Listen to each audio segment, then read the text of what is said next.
নিজেদের ক্ষমতাটা দেখানোর এই একমাত্র উপায় এই সময় যদি আর্মি যদি আসে, আমি জানি না সে আর্মির পেছনে আওয়ামী লীগের সমর্থন থাকবে কিনা, বা আর্মি নিজেই তার ক্ষমতা প্রদর্শনের চেষ্টা করবে কিনা।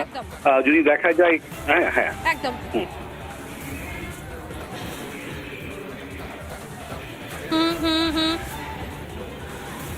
অনেক ধন্যবাদ। রাজগোপাল ধর চক্রবর্তী আমাদের সঙ্গে ছিলেন, আন্তর্জাতিক সম্পর্ক বিশেষজ্ঞ।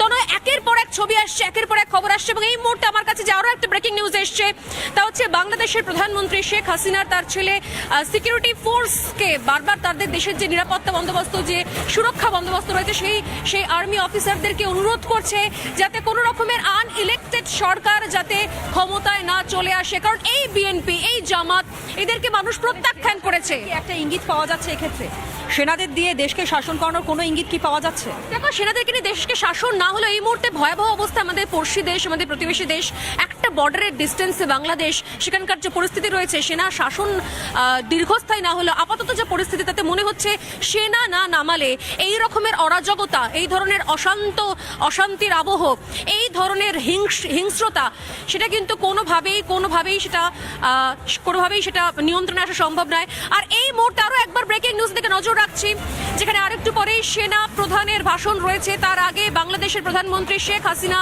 তার ছেলের অনুরোধ, ভাষণের আগে সেনাকে কড়া হওয়ার অনুরোধ শেখ হাসিনার ছেলের, যাতে কোনো রকমের